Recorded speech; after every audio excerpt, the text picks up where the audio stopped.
Welcome to Leaders Lead Podcast. Are you ready to conquer your challenges and achieve greatness? Join us as we dive into inspirational stories of industry leaders who have overcome adversity and reached new heights. Get ready for electrifying insights and captivating conversations that will ignite your passions for success. This is your go-to show for empowerment, growth, and leadership. Buckle up. Leaders Lead Podcast is here to take you on a transformational ride. We'll jump back into your episode in a minute, but first let me ask you something. Are you great at what you do, but it still feels like no one really sees you as the go-to expert in your space? You're showing up, maybe putting out content, speaking on a few podcasts, but the visibility, the growth, the income, it still feels out of reach. That's exactly why I created the Experts Blueprint. It's a step-by-step system that I use to help coaches, consultants, and purpose-driven experts finally get visible, grow your loyal audience, and turn their message into income. Inside, I'll show you how to craft your story so people actually remember it, build a platform that works for you 24/7, and create content that builds trust and moves people into action. If you're ready to stop being overlooked and start getting the recognition, the results that you deserve, join the waitlist by emailing me at info@tonytaylorinspires.com. Let's build something real. Let's get you seen. Welcome back to your episode. Welcome, my friends. This is Leaders Lead the Podcast. I am super excited for today's guest. Of course, you know, every guest that we bring on the show, I definitely have some personal interest in it, personal business interest, where I'm like, hey, that person, they're doing something really amazing. I'd love to learn more about them. Or in the case of my good friend Mills, we had a mutual friend, Rafe. He's like, hey, you gotta talk to this guy, Mills. He would definitely fit the vibe of your podcast. And I started doing some research, and I'm just like, Mills, he's done some incredible things in business, in corporate, out of corporate. He's doing some really cool things. And from what I've read in my research, we call it stalking, sounds like, you know, he went through a spiritual phase, and some things started happening in his life that I would imagine that would be out of this world. And I'll let y'all know the little secret. It's no coincidence the reason why people like Mills come on the show. It's no coincidence. It's definitely the spiritual side is definitely having a great impact on my life. You know, I don't miss for words when I say, yeah, it helped me out of a depression. It helped me with severe anxiety. So I want to learn from Mills today. I want to learn from him a few different things, but I just want to know, you know, mainly about the business side, him, and then him, the spiritual, this awakening side of him, and how it's been able to benefit him. And I want to hear his amazing story. Does that sound good to y'all? I'm acting like they can hear me, but hey, welcome to the show, Mills. How are you doing? How do I say your last name? It's Mills Vautrot. Vautrot. Vautrot. Vautrot. Yeah, like if it's Voatroa, Vautrot. Vautrot. I love it. I love it. It's a fine Cajun name. Cajun. Yeah. What's the origin? I grew up in South Louisiana. I grew up in a heart of Cajun land, man. And the Cajuns, we came from Acadia over there because of persecution, like in the, I don't know, man, it was like the 1700s or 1800s, and settled in South Louisiana, French, basically. And, you know, I had a great little country boy uprising, man. I was just out in the woods, running all around every day, and ended up, you know, going to USL, University of South Louisiana, Lafayette, Louisiana, the Raging Cajuns football team. Still love those guys. They're amazing. And then from there, moved to New Orleans, where I met my big city wife, who took pity on my poor little country ways. And finally, you know, we've been together now for almost 35 years. Oh, that's beautiful. Yeah, that's so beautiful. Yeah, my wife and I, we just celebrated our 15-year anniversary yesterday. Oh. And it made me reflect on, dude, I wouldn't be here at this capacity if it wasn't for her. I would imagine things kind of changed for you 30 years ago when you and her met, I would imagine. Oh, absolutely. Yeah, absolutely. And it was a great partnership. It is still a great partnership, but it was just amazing how we kind of clicked and how, we both have such, strong kind of spiritual interest and personal development interest, and really felt like, we could get a lot further together, and we had a game to play. Yeah. So we went for it. Oh, I love that. So I'm curious, who is Mills?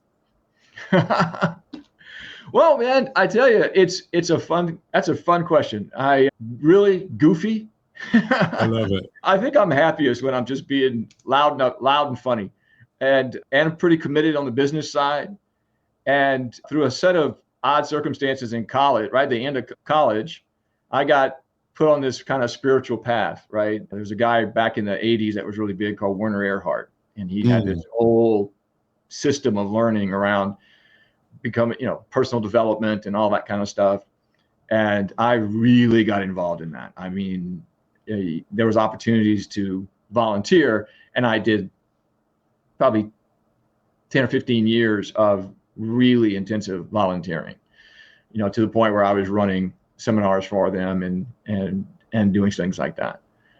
And then from there went down a very long and fun path of extremely esoteric, which you could put in parentheses, really weird teachers that were just far out on the edge, and learned a lot there.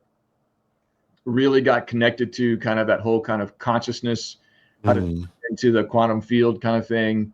Did that all the time, and then kind of worked that into my business career, and at the very least as a way to kind of gut check my decisions and kind of follow the path that it took me on, which was a pretty decent ride, all over the place. It was funny, man. My parents were unhappy because they wanted me to find one job and be in it for 40 years. I know the feeling. Could not understand. You changed jobs again? Like, yeah.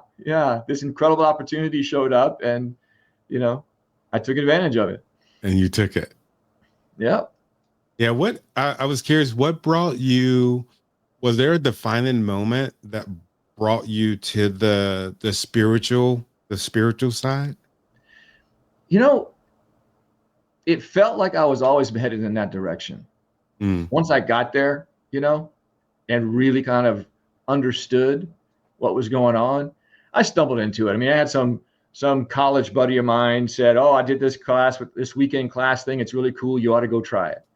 And I said, I got a free weekend. I'll go. And like within, I don't know, man, the first hour and a half of sitting in the room and listening to these people, I'm like, wow, I found home. This is me. They're saying everything I haven't figured out how to say for myself up until this point. I just didn't have the articulation for it. Like the accountability, the depth, the perspectives, all of that was just like, why hasn't anybody been telling me this my whole life? This is what I need. Wow. This is what I relate to. These are my people. Wow. So you felt like it was almost like a missing part in your life? Yeah, absolutely. I mean, don't get me wrong, I was a good little Catholic boy from South Louisiana. I was out to church every Sunday and, the whole 9 yards all my life, and no problem. But there was just some particular distinction that they were doing there that was just, wow, that hits home. That unlocks something in me that makes so much sense. I need to do more of this. Wow. I know my viewers and listeners, they're going to be like, Tony, ask them what exactly was it? What was this awakening? Like, I think the best way I can say it, man, is just like there was a particular level of accountability that I had just never held myself to. And in the process of holding myself accountable in that way, like, you know what? This really is my life. This really is the choices I make, the way I look at the world. It affects everything that happens to me. And I can look at the world as an enemy, or I can look at the world as a friend. Ooh. And either those are like kind of like a baseline choice. You one of those is a lot of people make that declaration about themselves. And one of the things that was fabulous, I'm kind of a language nerd. Mm-hmm. So getting into that group, they had a tremendous amount of language distinctions, right? About the power of words and the power of how you use those words. And so one of their favorite things was talking about making declarations, right? And that distinction was so powerful for me because no one had ever clearly articulated, when you make a declaration, you are declaring yourself into the world. You are declaring yourself into space, into reality as that. And that has tremendous power, both in shaping the world around you and in how you think of yourself. Right. If I keep saying every day, I'm just not going to make it. This is just too much. I'm exhausted. I don't know how I'm going to get this done. Or I say every day, I don't care how tired I get. This is my game. I'm playing it. This is what I'm supposed to be doing. I know it. I'm here. I'm going to get it done. Both of those are declarations. Both of those speak you into the world in a very particular way and inside of how people listen to you. And when they hear you say, I'm going to achieve versus I'm not going to achieve, they agree. Whatever you say, they agree. Oh, how beautiful is that? When you were talking, I was thinking, because I made a distinction in my life where, I went from pretty much having a chip on my shoulder.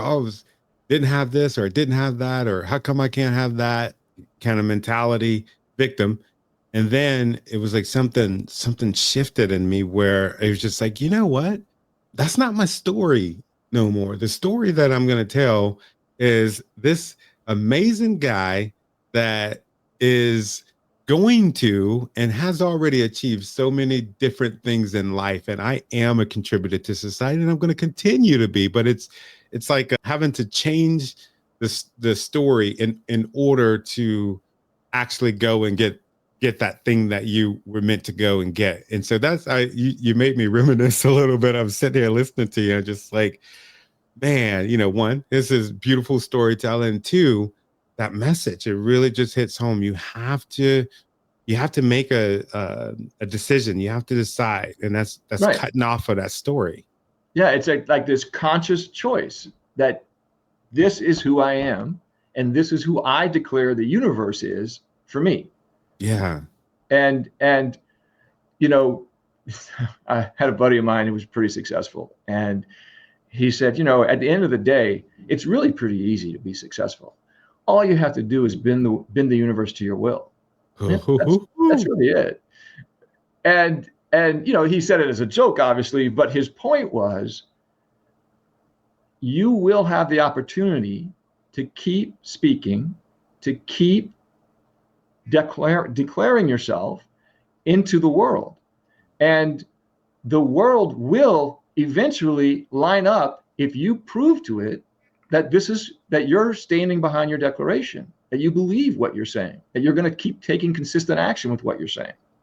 In fact, it's one of my favorite exercises, right? One of the things I love to talk about, especially it can be young kids, it can be in a relationship, it can be in business. And that is, find a wall to build. It is the best game. Find a wall to build. And sometimes it is a physical wall. Take a 6-year-old, a 5-year-old, and say, every single day, no matter the weather, no matter what, we're going to go out and put one brick on this wall. It's going to go from here to there on the yard or wherever you're going to build it. And we're going to put one brick every single day, no matter what. Or if they're a little kid, we're going to build a Lego wall. Or if it's a business, we're going to do whatever, but pick some small thing that you can do every single day. And then look back in 2 or 3 years and go, look what we built. It didn't have to happen overnight. We just had to keep saying, I'm not stopping. And if we can do that, it is amazing how the universe will finally say, okay, I give. You weren't kidding.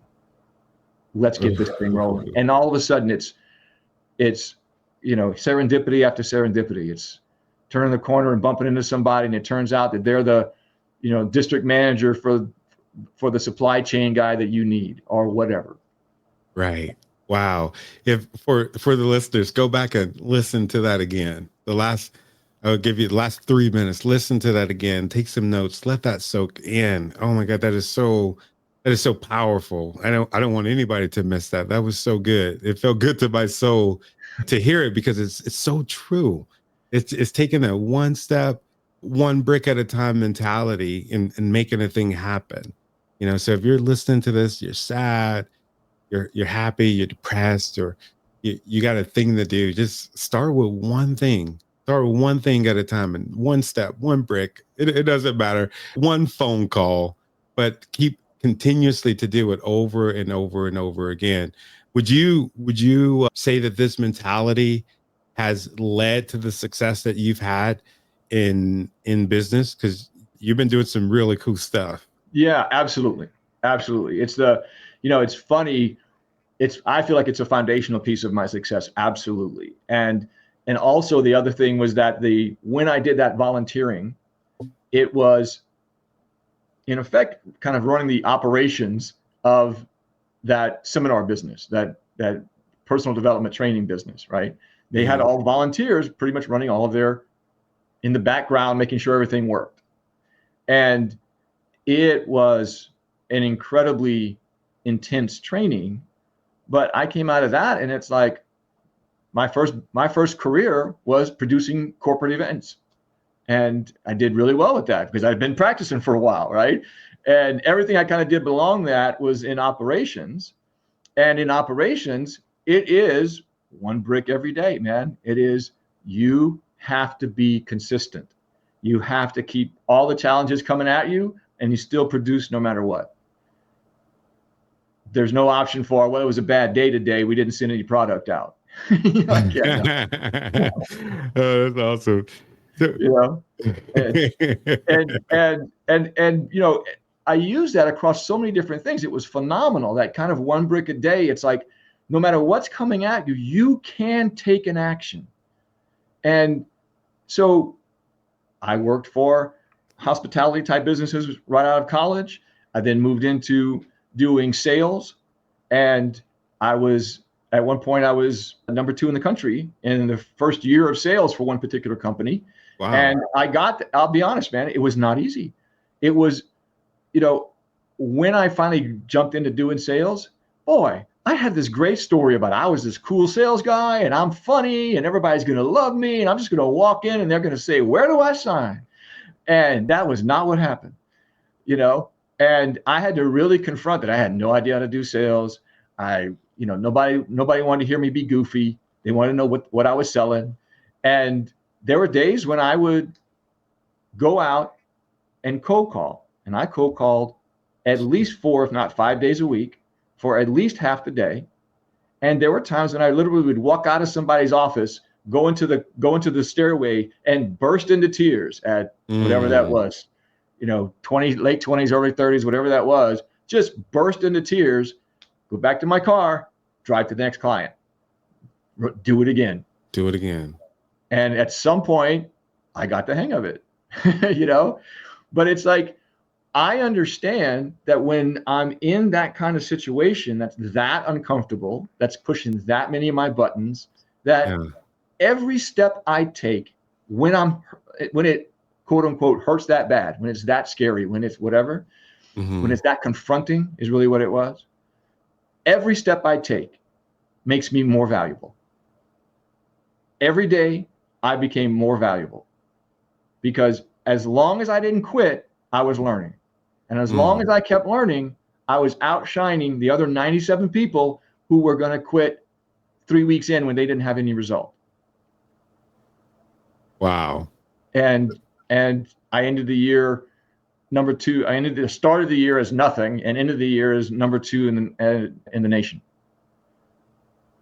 Wow. It makes me think, my students that I was talking to before this, a really good message for them, as far as like even with building content or podcasts and anything in media, You don't just come out and just do the one thing and then, oh my God, you're reaping the benefits from it immediately. You got to continuously do it. And I was thinking about my own story when I first started podcasting and having interviews and have my own show. Man, I would be so nervous to do it. It was one of those things that I was just be shaking, and I had to, have all the details, all the information. And I just, oh man, it just, after I just made a decision, this is what I'm going to do every Wednesday. This is what I'm going to do. And I've been doing it for years.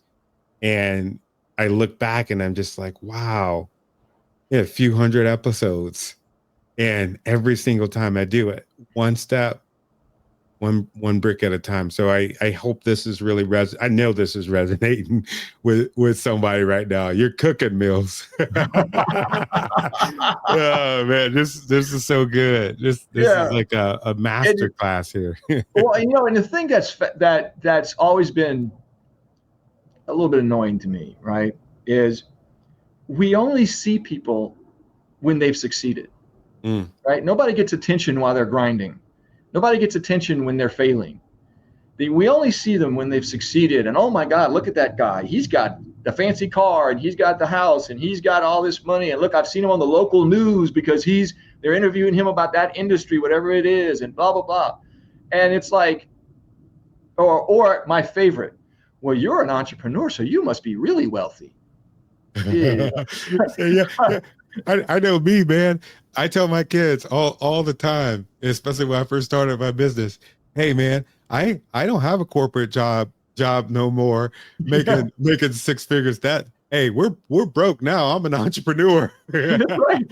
We need to start eating and drinking and living like entrepreneurs. That's all of us. We only need one square off the paper towel. The paper towel rack. Yeah, absolutely. Absolutely. Well, and as I made that path from staff to executive to partner to founder, I saw that so clearly, and there are days when I'm like, boy, did I make a mistake? Oh my God, this is really bad. I should have never done this. And I go back to putting the brick in the wall, right? I go back to the fundamentals every day. If I can do that, I can be successful. But I look, and there's a lot of people that get caught up in this entrepreneurial myth that really, they have no business being there. Yeah. It's not for everybody. It really isn't. And it's not something to be ashamed of if you don't want to be an entrepreneur. I mean, there are fabulous jobs out there that have a tremendous impact that make people's hearts sing. Let them do that they don't need to quit that to go be an entrepreneur, right? Yeah. It's because it is hard, and there's people don't want to hear, and they don't understand when someone says there is nothing guaranteed. Yeah. I spent 12 years working 40 to 50 hours a week in the office and 20 to 30 hours a week outside the office to keep the lights on because we weren't making any money. Wow. And that's really hard. And if I'd have had kids, I'd have had to quit. I had a dream and I was willing to fight for it, but there's no guarantee. I mean, we did everything right and it was still failing. Yeah.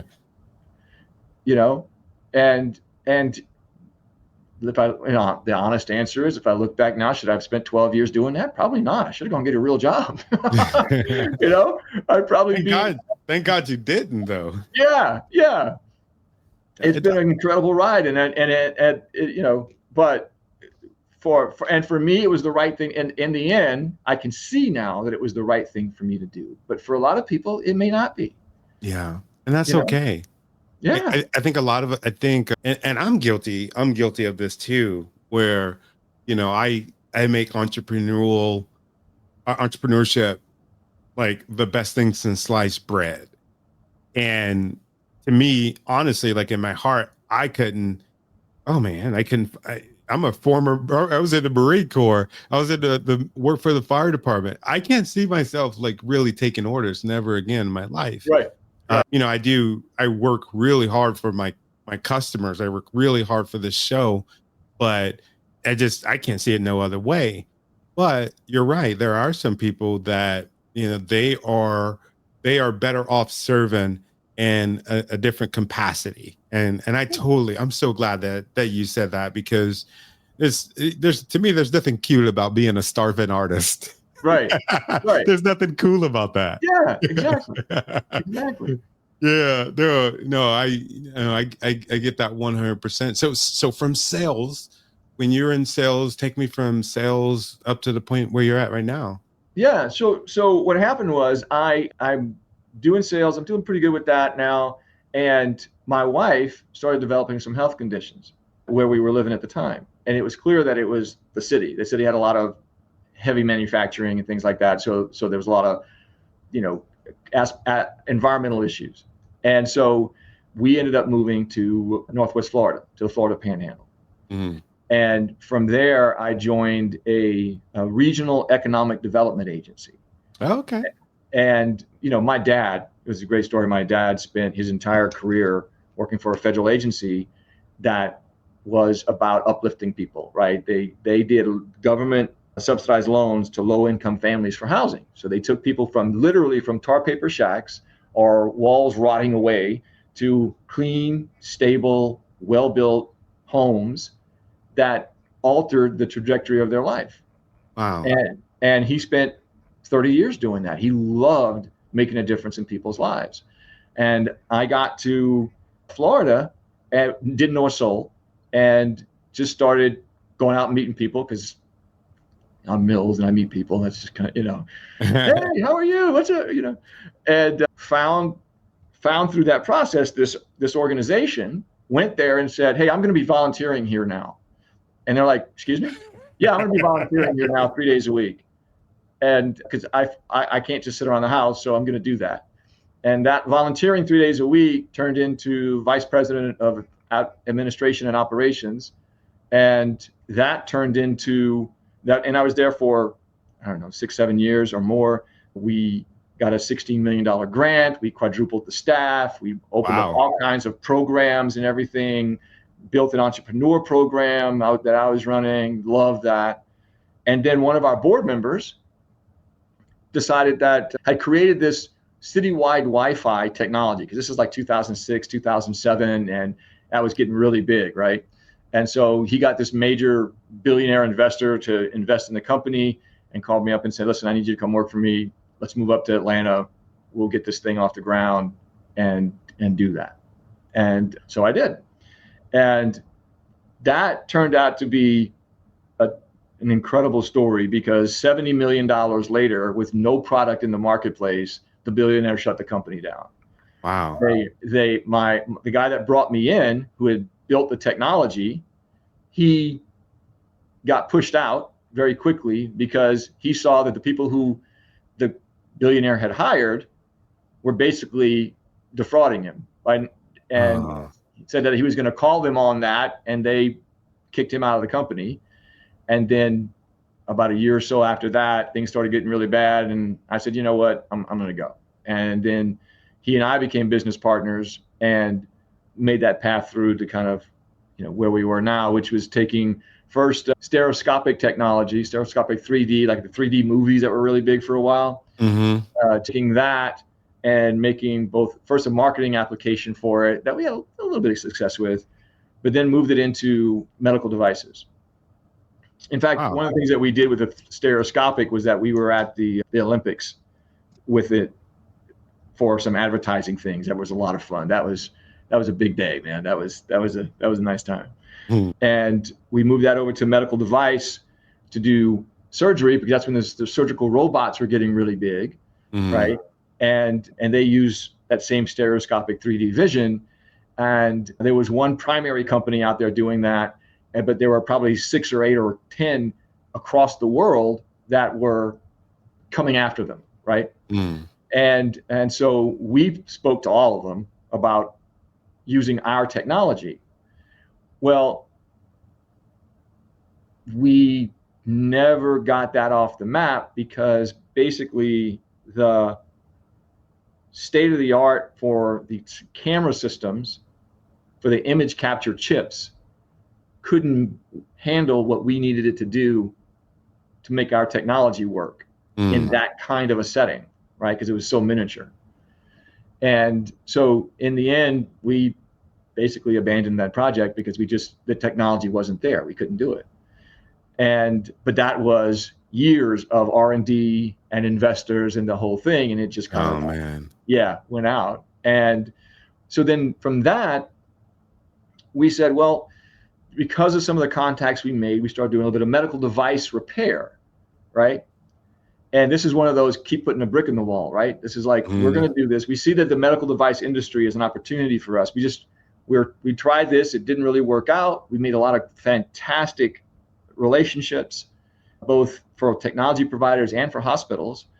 And so we're going to try this idea of medical device repair. That's really not getting any traction. It's a pretty entrenched industry. It's really hard to break in. We're getting a little bit of sales, barely keeping the lights on, and not keeping the lights on sometimes. And wow. Yeah, it was. I'm glad you said that. Yeah. Yeah. And one day, one of the guys that we had hired to sell, who was, everybody's got a great deal until you actually have to get out in the street and sell and get told no 1,000 times. And that guy bumped into someone who said, hey, there's this kind of obscure piece of OR operating room equipment that is going to be end of life. So the manufacturer has come out with a new version. Nobody wants to buy the new version because the old one still works perfectly fine. So if you're a manufacturer, what you do is you say, well, that old version is end of life. We're not going to repair those anymore. Well, it turns out while it was an obscure piece of equipment, it was a critical piece of equipment. Surgery would not happen if that thing wasn't working. Oh, wow. And so good initiative, bad judgment. Right. So the manufacturer just said, well, we've spent all this money to create this new version of it. The old version, we don't care that the old version still works great. We want you to buy the new version. So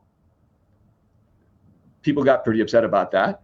And the salesman bumped into a hospital guy. He said, wow, if there's anybody who could figure out how to keep these things running, they would have instant business. And I said, well, we sat down at lunch one day with my partners and said, well, let's figure that out. Opportunity. And I went after it like a dog on a bone, man. I spent so much time and energy doing the research and trying to figure out, because the main thing was there were some proprietary parts. Proprietary is not the right word, but there were parts that were hard to find, right? And if you didn't have those parts, you were in trouble. You couldn't do the job. And so I found them, and we found them, and we started kind of marketing, and lo and behold, we had business. Wow. Our first full week of clients, and we would literally have to fly our guy to the client's hospital where he would do the work, right? Our first full week of jobs was September of 2019. Wow. Are you serious? Yes, sir. And so now we've got hospitals that are people finding out about somebody can actually keep these machines going. They're beside themselves, right? And we're now into December 19, January 2020. I'm having to add staff because we can't keep up with the business. Good problem to have. And of course, right after I add staff, COVID happens, right? Oh. And so we're like, we've been fighting this fight for so long, getting nowhere. Try the medical device repair thing, making no money at it, barely, if not even keeping the lights on. And I say for so long, I mean, it's been 9 or 10 years that we've been between the R&D and getting the medical device creation stuff, trying to get going, trying to get medical device sales going, trying to get all these things going. Finally, we get some traction in something that people are thrilled to have us as a vendor for, and COVID happens. Yeah. So now we have this amazing, just, oh my goodness, the regulations, right? Like, I still have to put my guys on a plane. I still have to get them into a state that has said no one can enter my state who's not a current resident. Wow. Yeah. Now I got to go to the state government and file critical need paperwork with the hospitals backing me up, and just for states all across the country, I have to do this. And their statement was, you can land in our state, You can go to the hotel and the hospital, and that's it. If you need to eat, there's food in the hotel lobby, I'm sure. Or I hope they got a restaurant, because you can only go 2 places in my state. And we kept it going. And then it turns out that there's always another opportunity, right? So the hospitals reach out to us and say, we're asking every vendor that we know. We don't care what they do for us. We're asking every vendor, can you get us masks, gloves, gowns, hand sanitizer? Can you get us that? Yeah. And it turns out we could. But now I'm running a 25,000 square foot warehouse and a full-time business for doing the servicing, flying people all over the country, getting products shipped in, products shipped back out. My partners are doing the sales, I'm doing the operations. And it's 100-hour weeks for 2 years. Wow. And this is the part about the entrepreneur part, right? Yeah. We come out the other side of that and figure out that the profits are almost non-existent for the PPs, the masks and whatever, right? Because there was this cycle going on that was almost impossible not to fall inside of, which was everybody needs masks. Everybody orders masks. All the masks show up at the same time. When you ordered them, you're paying, I'm just making up numbers. When you ordered them, you paid $2 a mask. When you go to sell them 4 months later, when your shipment shows up and 4,000 other people's shipments show up, there's a glut in the marketplace and the masks are worth 75 cents. Oh, so it's like kind of like an economic shrinkage, right? Yeah, right. There was just this cycle of, there's a moment when you're ordering them, but there's a time lag for them to arrive. If you can order them on Monday and have them in hand on Tuesday, you're making money hand over fist. But if you order them on Monday, the 1st of January, and you get them on May 1st or April 1st, the price has changed in that time. Yeah. And quite frankly, at the end of COVID, we probably gave away, we did this big, it was great. We did this phenomenal, there's this umbrella organization in Atlanta, that supports all these different charities, and they coordinate with them. And we did this day of giveaway where we had literally 50 or 80 charities come through this kind of big park that we had set all of our stuff up in. And they would pull up and they had made their request of what they wanted already. So there's a document and we load everything on. The volunteers would load everything on their truck. We gave away well over $1 million worth of product that cost us well into the millions. Wow. We gave it all away in one day. And y'all didn't get that. There wasn't a plan to get it back. Yeah. I mean, COVID's over. Nobody wants it. The gallon of hand sanitizer you pay $28 for is now worth, $3. Yeah. And now, did we make money? Sure. Yeah. We didn't come out, we lost, but could we have made maybe 10 times more if we'd have not got stuck in that cycle?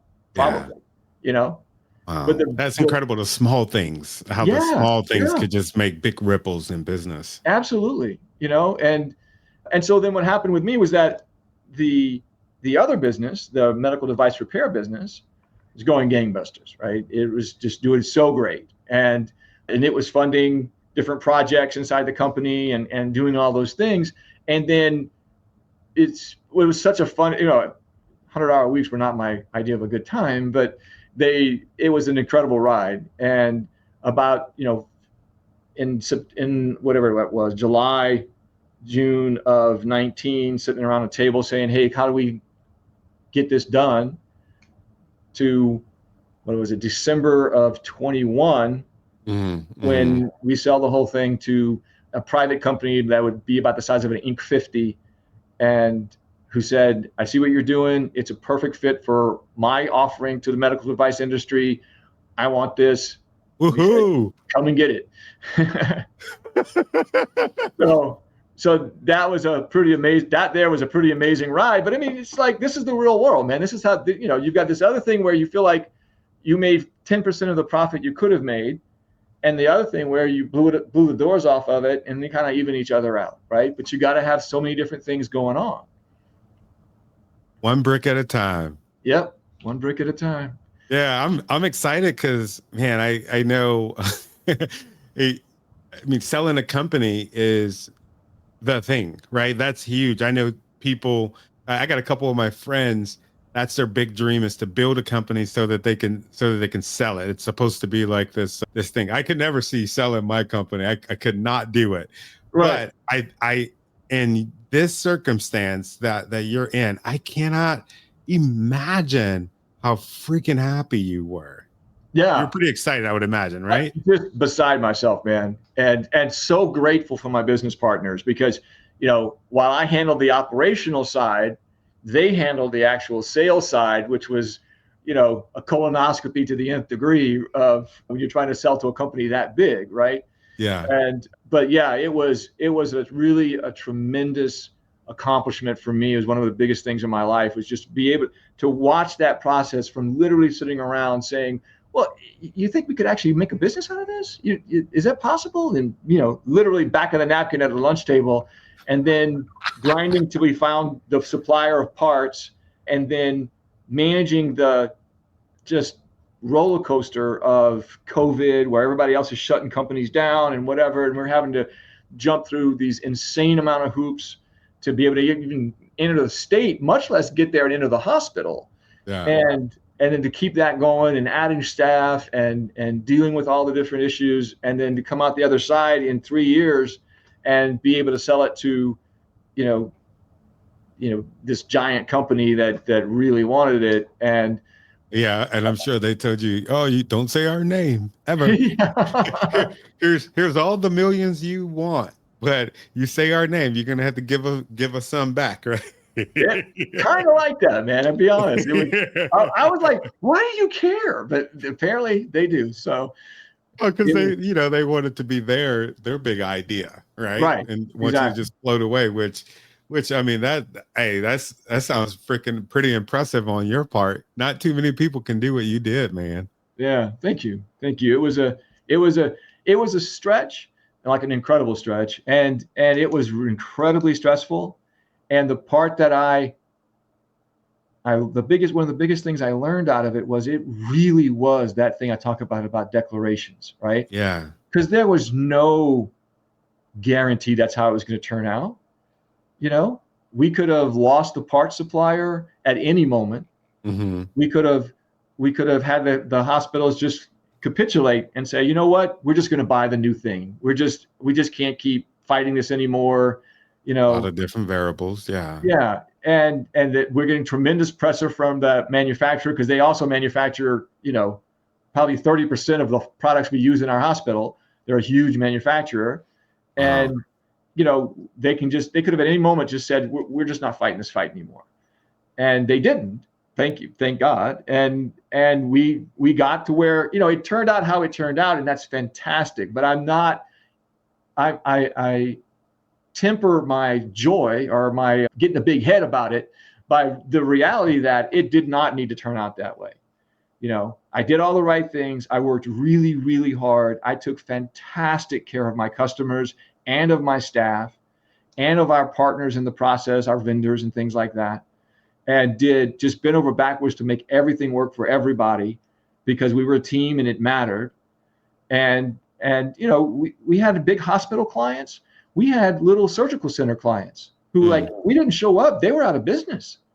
And our guys are halfway across the country, and I got to figure out how to get them there in less than 24 hours and reschedule all kind of things. And, business, right? It's what you do. And so I'm incredibly grateful that it went the way it went, and glad that my hard work turned out, because I've worked just as hard and it hasn't. So I think that's the power of sticking with it, man. Wow. That's beautiful. How did you feel? I mean, during that time, take me back during that time really quick. during the process of all of this, I mean, I've read books before where they're talking about, them, buying and selling and buying, million billion dollar companies, but I never really get a sense of, okay, how did they feel in the moment? Like how did you yourself feel? Was it anxiety? Was it sadness? Was it optimism, pessimism? Like, where were you at? It was, it was, I hate saying bittersweet, but that's about as close as I'm going to get to it. Right. Yeah. Like, I really loved my customers. They were just solid, salt of the earth, maintenance manager guys who oversee the OR. I mean, I didn't deal with big doctors or anything. I dealt with the blue collar guys who were fixing the machines and scheduling to get the machines fixed that they don't have the skill set to fix or whatever. And they were fantastic people. And I so loved working with them. I became part of their work family, right? Because we were together for years doing this.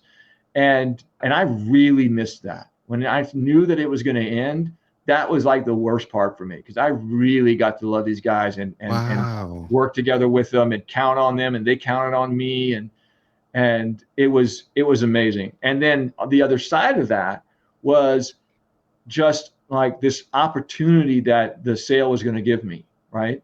Because it became very clear that this level of freedom that it was going to bring was just something. Moving on up.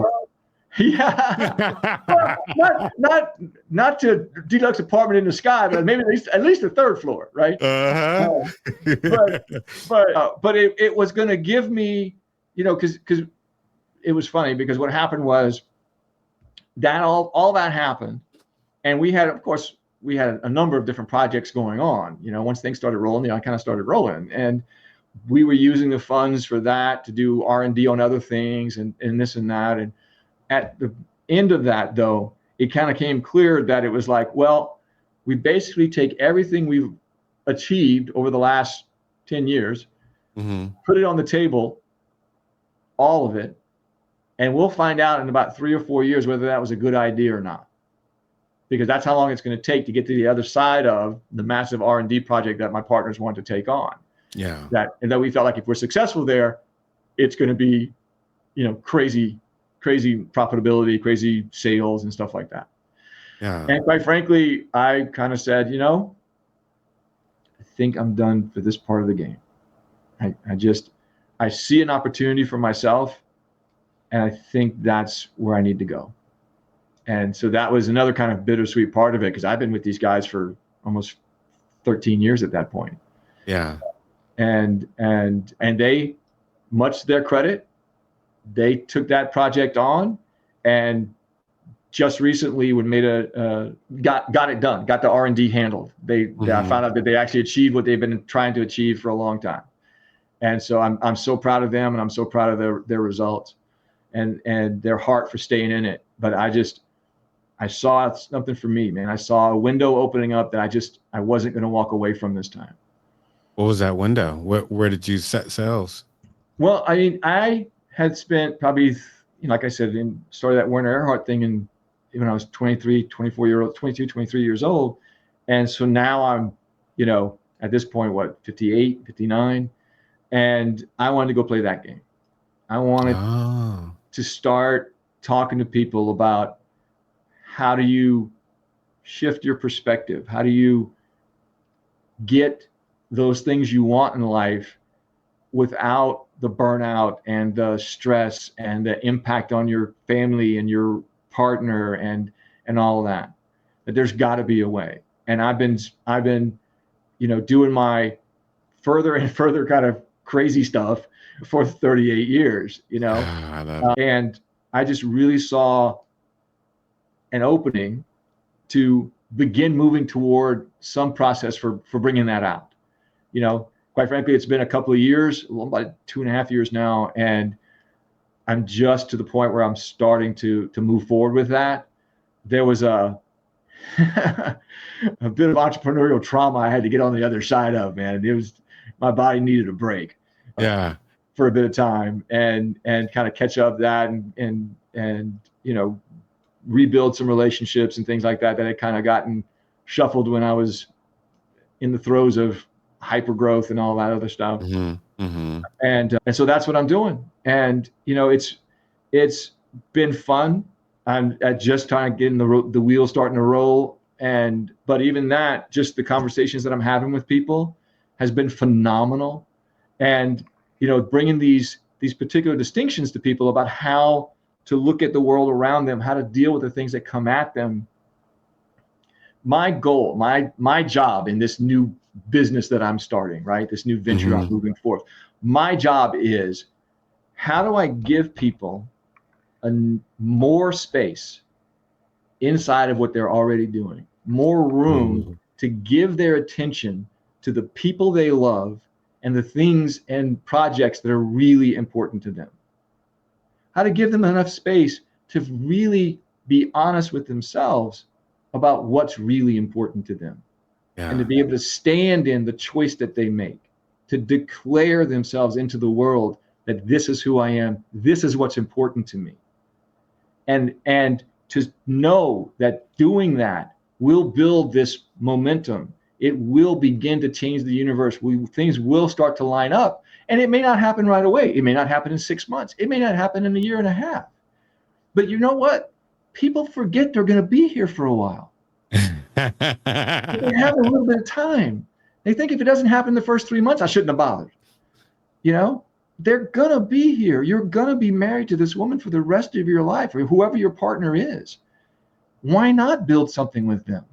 Yeah. Why not lean on them a little more? Find out how you can create something together. You're going to be out there in the workforce for this period of time. Why not bring this perspective to it so that you have more grace, more space, more ability to be a human being and to nurture the people around you and to nurture your community. Yeah. Yeah. Wow. Dude, that makes so much sense. I love that. I love that you're doing that work. And is this how you're primarily serving folks now? Yeah, absolutely. Absolutely. And I'll tell you, it's been an interesting challenge, right? As much as I don't agree with everything he says, Ray Dalio had a wonderful point the other day about that. We're going to have as much growth in the next 5 to 6 years as we had in the last 35 years. You look back at where, the Walkman and the flip phone of the 90s to where we are now, we're going to have that much change by 2031. Yeah. And he made this great point. It's like, is that because of AI or? Yeah, because of AI, because of just where all the tech is moving and all of that. But AI, the robotics, the cars driving themselves, a whole nine of that whole field, right? Yeah, me and the wife had a robot make us drinks last night. It was weird. No lie, man, a damn robot. Wow, that's awesome. Yeah. All right. And his point was, and it's something I heard, and boy, it resonated with me, was what's going to get us to the other side of these 6 years is community. Nothing else. Successfully achieving on the other side, 6 years from now, we're not like just a mess. It's because people really gravitated to creating that community around them. The community. That they have whoever that is, whether that's literally your next door neighbor, or it's your relatives, or it's your best friends, or it's some combination of work and neighbor and all that. But building that community to support each other, to stand shoulder to shoulder and face what's, the changes that are on their way. Yeah. It's so important. And that's kind of the crux of my work, is that building that community is going to require a bit more attention from you, right? That community's lifeblood is you caring for everyone in it. If you are so stressed out and running so hard and having so much going on that you don't have the extra space in your head to do that, it's going to be really hard to maintain that. Let's make that a little easier for you. Let's give you some things to think about that might just kind of like let you breathe a little bit more. Let's find a way to kind of have you understand what your body's telling you, to kind of feel into the field and get a sense of when things are hard or things are coming fast. Here's a fast way for you to do a gut check and understand what's going on. Yeah. So What does that look like? If I know we probably got hundreds of people that are like, Mills, how can we work with you? This sounds so amazing. I'd love to get your services and work with you brick by brick. Oh, well, that would be fantastic. I would love that. That's like a dream come true for me, man. And what I tell people for the most part is send me an email. You know, it's mills@stillpointsovereign.com, right? STILLPOINT, and then sovereign, which I got to look how to spell that every time, but it's SOVEREIGN, right? Sovereign. Love it. Mills@stillpointsovereign.com, because what I bring people to is that point of stillness, right? That space where you can actually take a breath and see what's there. Awesome. And sovereign is owning that space, right? You get to really own that space. No one can take that away from you. And it's an incredibly powerful tool. Because it belongs to you, right? That's right. It always has. Yeah. If there's somebody that's listening to the show and they're in the middle of a change, they're going through some hardships, could you send them a message for me, to the community? Yeah. Excuse me. Just that, as cliched as it sounds, this too shall pass, right? There is light at the end of the tunnel. And remember, you're never a failure. You're just a beginner. You are doing something. If you're not succeeding at something, it's because you're a beginner. And there's nothing wrong with being a beginner. Take a breath. Look at what it is you feel like you need to learn. If it's coming super fast and you have to make decisions and you're not quite sure which way to jump, trust your body, right? A quick little exercise is, take something that you know is bad for you, a cigarette or whatever. Put it in your hand and move it toward your body. Just its normal pace. Just move it toward your body. Watch your body move away from it. Take something you know is healthy. Do the same thing. Watch your body move toward it. Take the question that you're struggling with. Imagine it as something in your hand. And your answer, and kind of phrase it in a kind of a yes or no way of thinking about it. And move it toward your body. Does it move away? Or does it move toward?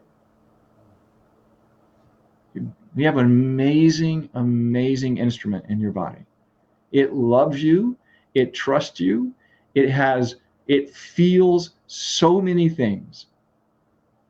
And if you can kind of start asking it, hey, just where is this? And is that the perfect answer? Maybe not. But use that feedback to support kind of where things are going and what's going on. I'm not saying everything should be decided in that way. I do a lot of my deciding in that way, but not everything. But use it as another tool, right? And give yourself space to breathe. You're a beginner. Yeah. And it's fine to be a beginner. Wow. That was beautiful. Thank you. Thank you, Mills. I appreciate you taking the time to talk to me, to talk to our audience. Yeah. That was beautiful, beautiful way to land it. Thank you. Thank you. I deeply appreciate you bringing me on. This opportunity is fantastic for me to just be able to kind of articulate what it is I love and to just have a space to be able to speak into. So that I'm incredibly grateful. Thank you so much. Awesome.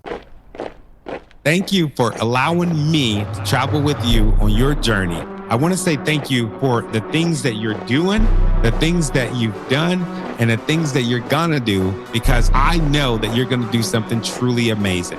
Remember, I'm here to stand by you as you chase your dreams, lead with greatness, and continue to make a difference. Don't forget to subscribe to the podcast so that you can be notified every time we drop a new episode. I'll see you next time on Leaders Lead the Podcast. Peace.